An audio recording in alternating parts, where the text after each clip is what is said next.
Tonight on Top Gear, Tiff tries the swanky new Alfa 166. Vicki on a small car called Smart. And a motorhome for millionaires.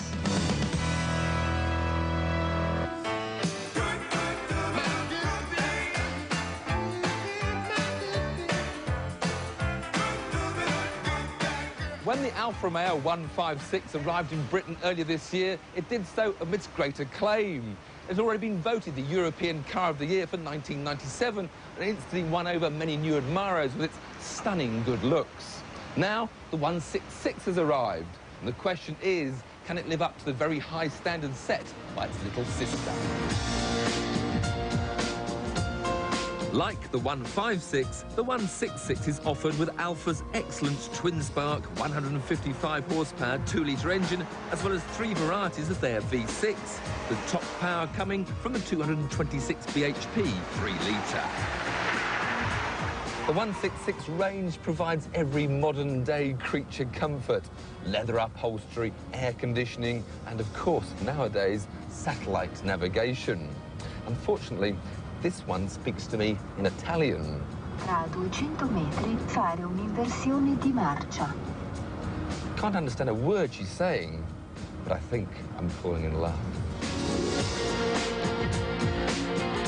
The ride quality is also top of the range. This really is a comfortable, luxurious, executive cruiser. Alfa Romeo have concentrated on eliminating all wind noise, and at 70 miles an hour, I reckon they've succeeded. You can take the 166 wherever you want, and you're assured of a quiet, comfortable and smooth ride. Like any true Italian beauty, it's easy to fall under the spell of her charms.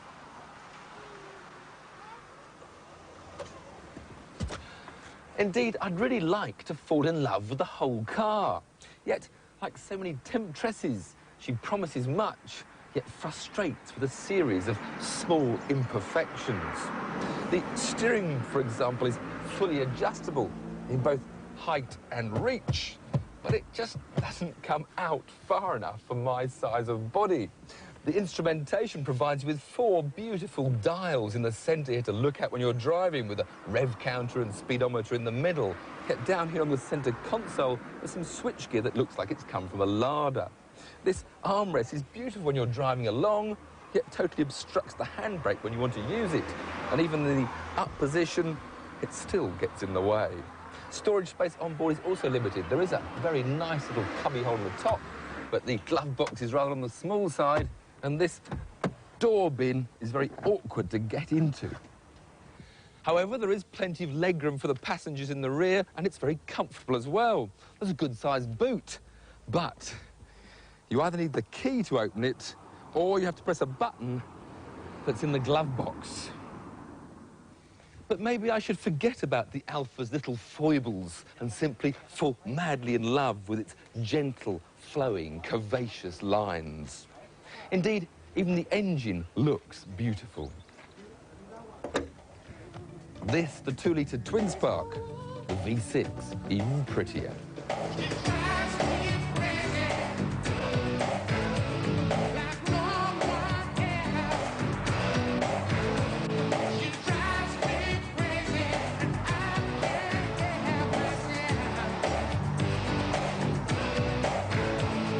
The problem is that you have to keep remembering that this is not going to be a short holiday romance. When you buy a car, it's more like a marriage, and you have to be able to live with all the little niggles, however small they may be.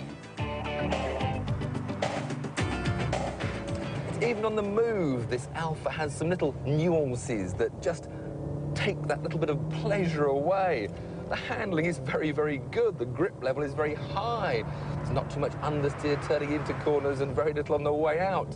And yet the Alfa just doesn't give me that warning of when the limit is being reached. I can't feel what's going on. It's the same with the gear change. The gear change is very efficient and smooth, and yet again, it just doesn't satisfy. Perhaps I'm looking for too much.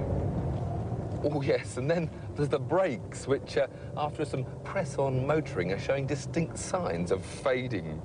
And perhaps executives don't press on. They don't want the handling, they don't want the brakes. And yet a 5 Series BMW gives it all. And I'm also not having so much fun today because today I'm in a 2-litre twin spark because the 3-litre V6 that I was playing with yesterday has, according to Alfa Romeo, had its clutch turned to dust overnight. OK, there was a bit of clutch smell, yet I didn't do any racing starts, nor did I abuse it, yet the clutch was gone in a day. And if you think my car was a one-off, I can assure you it wasn't the only Alfa Romeo wreathed in clutch-slipping aroma during the launch. At the end of the day, the decision as to whether or not you buy an Alfa Romeo 166 may well depend on the image you have of you and your car. And whether or not you're the sort of person who buys a car with their heart or their head.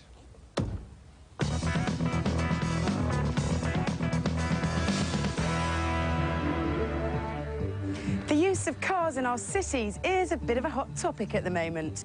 There's talk of road pricing and tax breaks for small wheels. In a world of bus lanes and cycle paths, the days of gas-guzzling gridlock are numbered. So perhaps it's time to give the car a bit of a rethink. If it's to stay on our urban streets, it's got to be smaller, lighter, greener, smarter. Marketing gimmick, anyone? These images were part of the pre-launch promotion to hype up the smallest car to come from one of the world's largest manufacturers.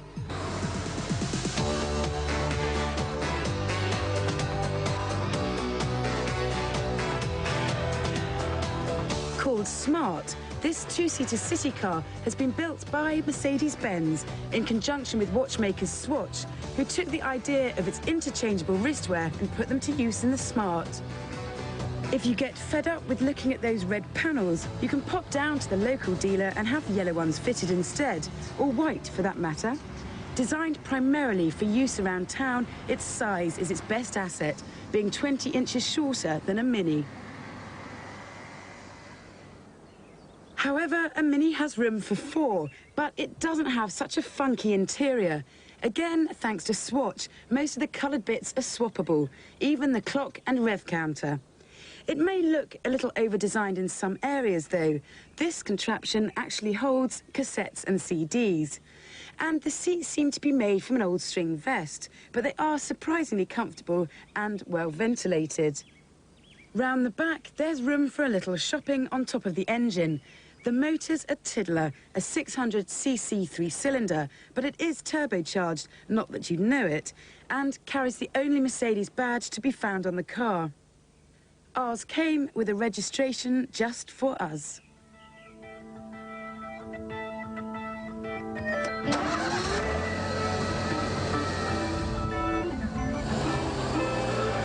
On the move, it doesn't feel small. You're not aware of the back door being just inches behind you, though for a car that's designed to spend much of its life squeezing in and out of spaces, the 3/4 visibility is pretty dire. Still, there's enough room for 2 Clarksons to travel in comfort. They wouldn't want to, though, because the fun stops here. If only it went as good as it looked, but the minute you start the Smart, it all goes wrong.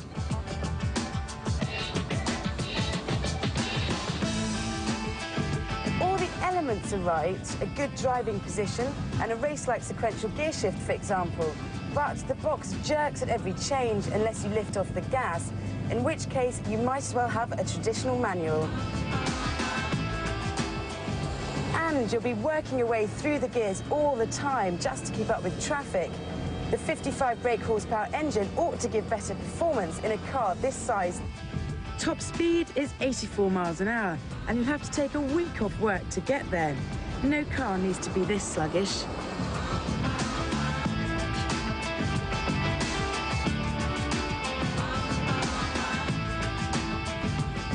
But the biggest disappointment is the steering and handling.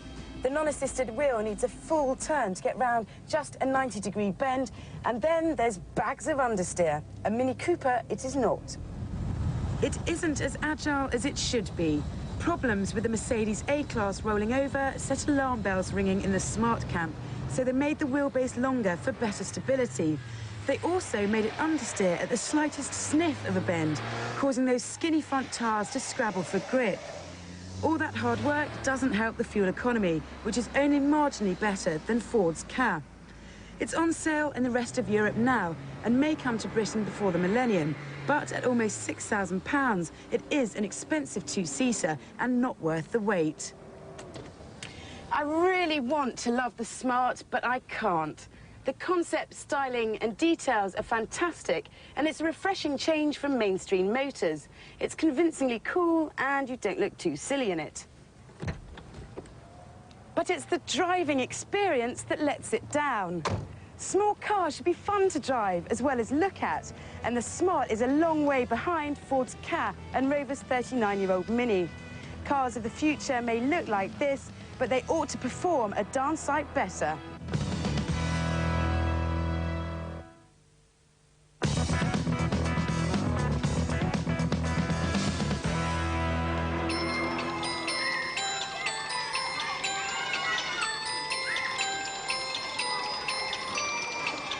They say that the difference between men and boys is the size of their toys.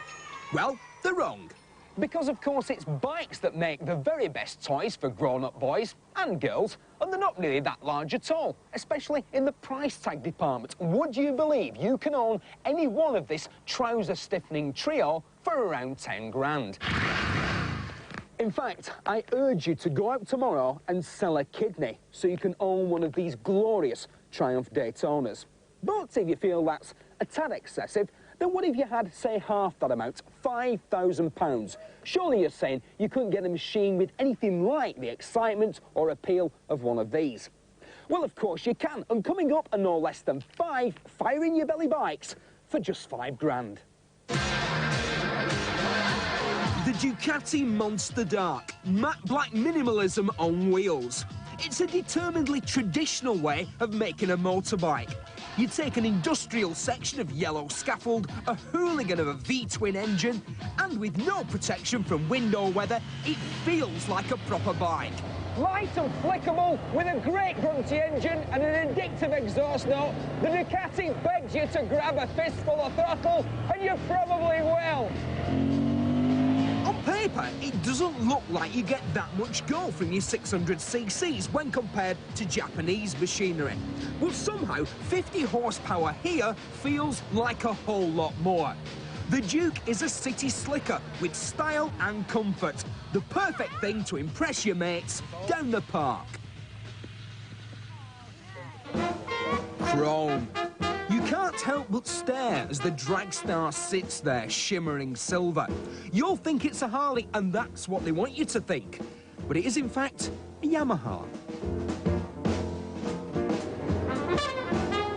The Dragstar uses the latest sport bike technology to squeeze as much go from its 650cc V-twin as American-made bikes twice the size. And it handles better than it has any right to. But don't get carried away, because on a Dragstar, you don't ride, you glide. Silky shaft drive, souffle soft suspension, and a saddle big enough for Barry White.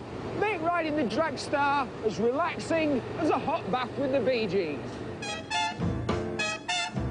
On a Harley-Davidson, changing gear is like switching on Blackpool illuminations. On the Dragstar, things aren't nearly as dramatic. If anything, it's a bit too civilised and antiseptic for its own good. The Hells Angels won't be racing to trade in their hogs for one of these. When you buy a Yamaha Dragstar, you have 2 choices. You can either explain to everyone that no, it isn't actually a Harley-Davidson costing twice as much, or you can just shut up, sit back, and think of the good old US of A.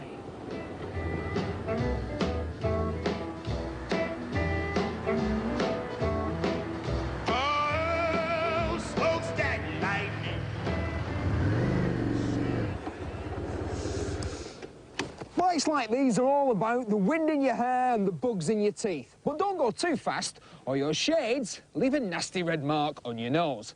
And that is not cool.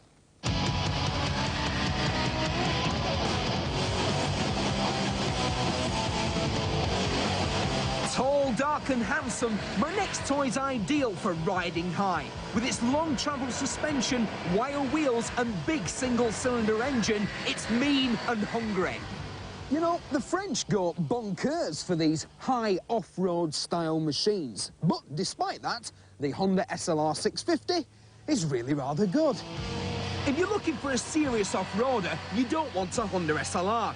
In fact, if it were mine, I'd lose the knobbly tyres, stick on some sporty rubber and start having fun. It runs out to puff on long straights and it's no Grand Tourer. But take this Honda on the trip to work and you'll arrive with a great big grin.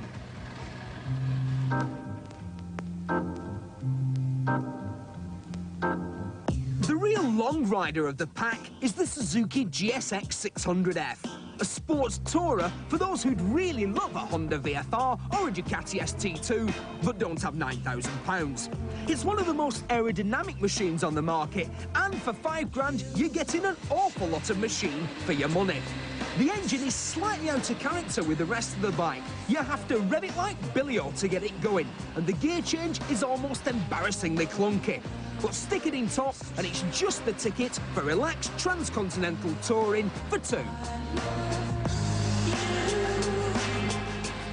These four represent stupendous value for money. The Honda surprised me. It's a superb city bike and an even better B-Roads blaster.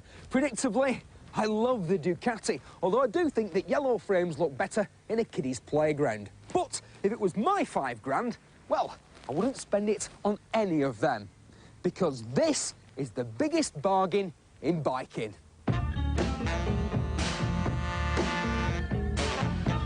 Once in a while, you come across a bike that is so good, it makes the hairs on your tongue stand on end. The Yamaha 600 Phaser is such a bike. The Phaser has the sexy aggression of the Ducati, the in-your-face attitude of the Dragstar, the grin factor of the Honda and the stamina of the Suzuki. Basically, it's as good as the best bits of all the other bikes, and then it's a bit better. Performance, handling, braking style, everything conspires to tell you that this is a must-have bike. And incredibly, it's only £4,500. That is a lot of bike for the money. That is my kind of bike. Truth is that these bikes aren't toys. Well, they are, but they're also practical, sensible, affordable alternatives to a second car. I don't believe I just said that. Promise me you won't tell anyone.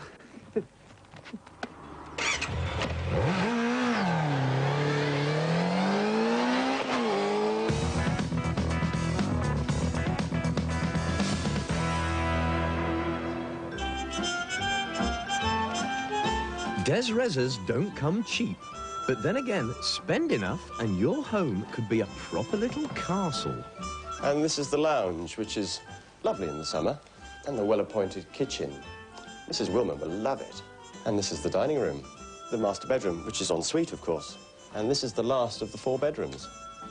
Right, great.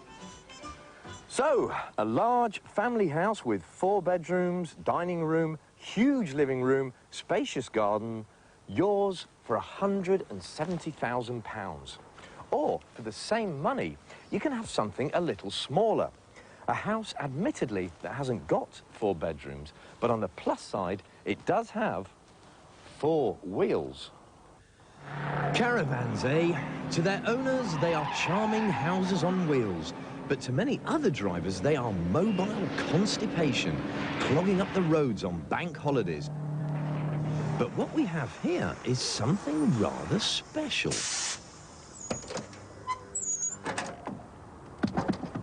This is the Monaco Windsor, just arrived from America, and the biggest, flashiest motorhome ever to go on sale in Britain. And yep, it does cost £170,000. So what do you get for your money? Well, imagine Blenheim Palace with a tax disc, and you'll be just about there. Standard equipment includes leather Lurve seats and that most precious camping luxury of all, a real shower room, complete with brass fittings. In the kitchen, there's 2 sinks, a full 3 hobber, and real oak effect panels, with everything lit and powered by the motorhome's own generator. But this is the best bit. Just watch this. We do not tolerate narrow motorhomes, Mr. Bond.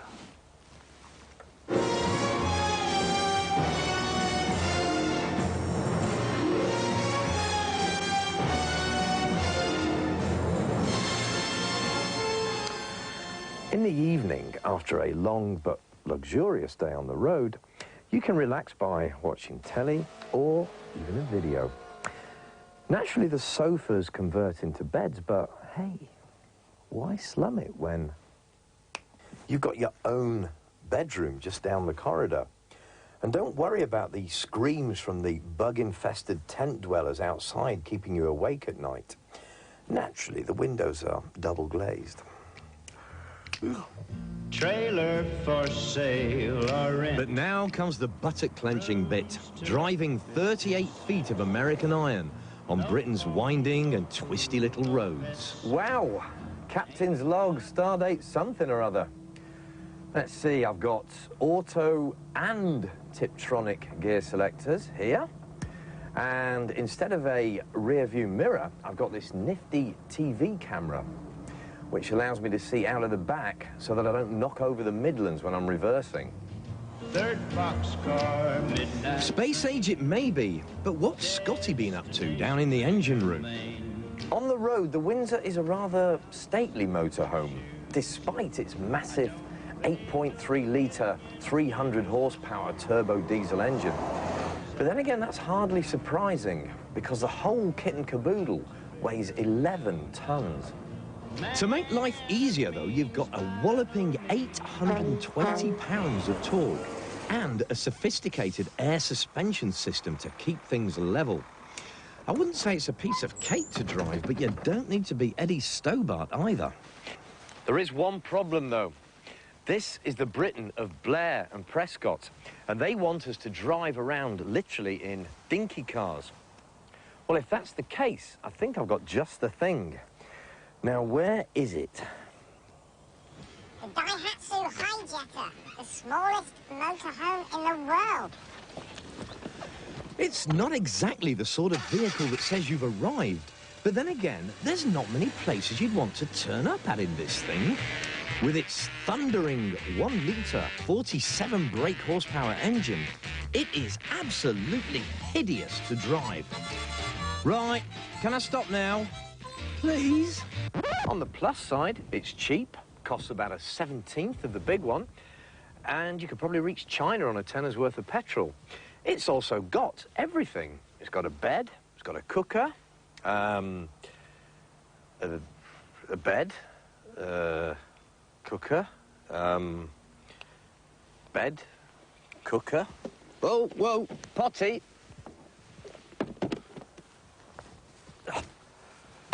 Right, so, money no object. Which one is it gonna be? Ooh, that is a toughie. Let's go mad and have the big one. And of course, if money is an object, then you can always, you know, I'll walk. Next week, Jeremy tries a mended Mercedes, the secret world of restoration, and Vicki Butler-Henderson goes Formula 1.